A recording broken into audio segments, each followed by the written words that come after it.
So this is where you come to get on the Atlantis submarine. That's the Rainbow Tower. That's the Tapa Tower. We're over here by the Super Pool. So we're checked in. We bought the tickets in advance, so we knew we had a time. And then you just go to that stand, you check in, and now they're sending us down this walkway. And we go down to that little pier and we get on that white boat that's coming back in.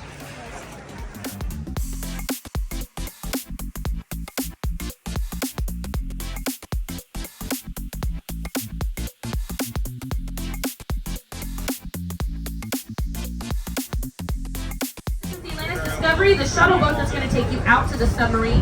The sub is about a mile offshore right now, and it is underwater, so we can't see it from here. But once we get close, we're going to be able to watch it surface. So to board this boat and the submarine, we're going to be using this ramp right here that's attached to this boat. It is constantly moving, and it weighs about 150 pounds. You kind of see that skirting that's lifted up on the edge. So I want you guys to approach that and step up over top of that. That way your toe doesn't get... Welcome aboard. Welcome aboard. Thank you. Welcome aboard.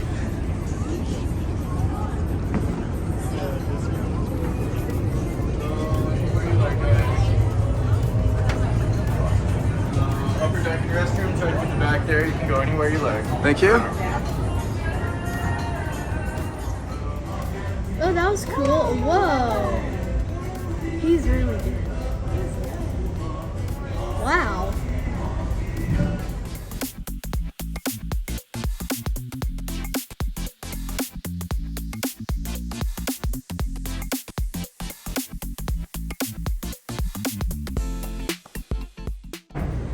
So what happens next is a big bumpy U-turn. So this will be the bumpiest part of the ride. If you guys want to hold on and grab a seat, that's a good idea. We're going to go sideways to these swells just for a moment as we spin this boat around. So grab a seat or hold on to something, please.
The way it works is we raise this ladder once our last guest is in. We lower these seats. We'll give you guys a place to sit.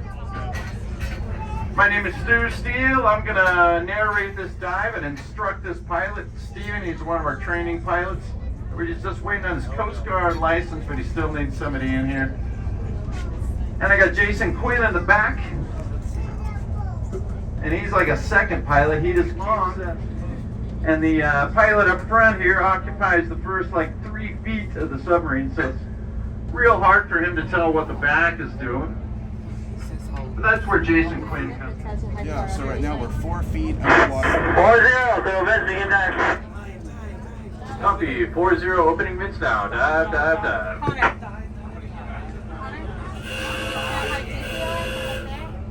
Alright, first set of artificial reefs coming up here on the starboard side. And again, we're going to turn around after we make this pass. If you guys are on the port, peek over their shoulders, it's okay. You can have a, wow, look at this, golden trevallies, guys. That's a rarity. Beautiful golden trevallies with these tiger stripes and golden tails. We don't see those every day. Now the structures you're viewing, we're just using them as fish houses, but they're designed intention. What they're originally built for is to grow seaweed. They're aquaculture structures. Now Hawaiian water is too warm and too salty, so too high of a salinity, too high a temperature to grow seaweed. We got seaweed here but it's not what you would expect. Like when we eat the sashimi that's seasoned, it's called trevally, and believe it or not, they're the predators. And when they reach maturity, we refer to them as ulua. You know, we like to eat the papio. We like to fight the ulua. The ulua, they're full of parasites, so we don't like to eat them as much, but they're great game. Starboard side, and we have a second airplane, very, very similar to it, that'll show up on the port.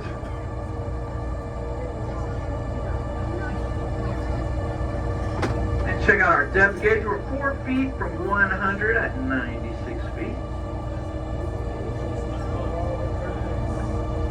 And typically we'll set the old sub on the bottom here. Out in the sand, there's nothing we can harm, and the submarine's equipped with kind of like a skis on the bottom of it.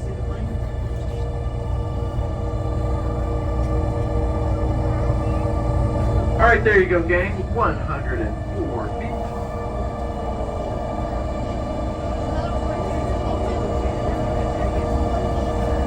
feet. Second aircraft coming up on the port side. Now these are Japanese-produced Mitsubishi. White. You get down and you get in the cockpit and they take your picture while you're on the yoke. Now in 1991, to take a picture underwater, you have to have a housing for your camera, and it was like a big deal. But in 1992, big hurricane came and wrecked these planes. So basically just left the strongest part of the aircraft, which is what you see, the wings, and where the wings connect to the fuselage. So these airplanes were once entire, basically static displays. You know, they were set up here like aircraft. And then Hurricane Nikki, largest hurricane in recent history. Since recorded history, I believe it had 200-mile-per-hour winds. So it's a big deal. All right, guys. So we're gonna say goodbye to the deepest part of our dive site. Going to get a little bit shallower. We're going to take you to our largest artificial reef. Now, it is a sunken ship. And again, like the aircraft, sunken ship was placed here intentionally. Now, the first... So here's a ship here on the starboard. We'll look for the turtles out here. A second sunken ship out here on the port in the distance. Wow, this is huge. Wow, that's a big one. Holy cow. What in the world is that? Yeah, look at that thing. That's just a big ulua. Goodness. It got destroyed from hurricane. Man, that one was different back there. Alright guys, so this sunken ship's been down here since 1988. You can kind of tell by the... Hey, there's a unicorn. See that one right there? So kids, there is such thing as unicorns, they're just not horses. Hey, there's a fish with the longest Hawaiian name. It's the long-nosed butterfly fish, but in Hawaiian it's the Lau Wili Wili Nuku Nuku Oi Oi gang. Lau Wili Wili Nuku Nuku Oi Oi, not to be confused with the Huma Huma Nuku Nuku Apua'a, which is the Hawaiian state fish. Got it? Huma Huma. Oh, wow. A young man back here just asked me if that was a boy turtle or a girl, and I can say without question that was a female. It's like a mutual beneficial relationship that it has with these small reef fish. It comes down here as the small reef fish eat the algae and sea growth on its shell.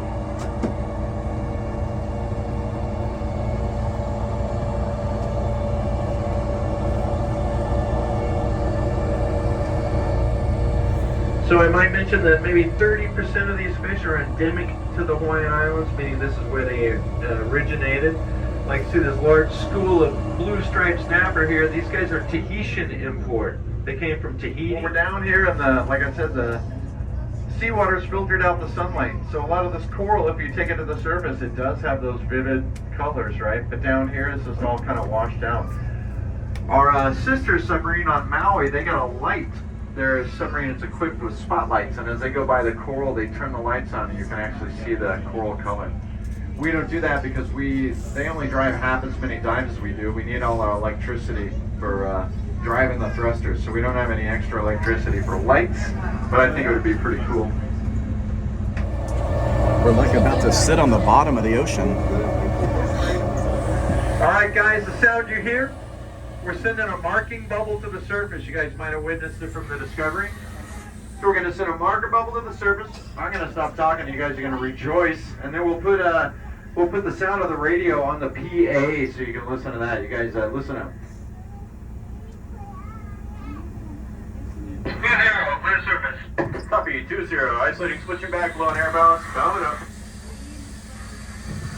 All right. So basically, when we began the dive, I made a joke about the seat belts, and we had released all the air from the tanks.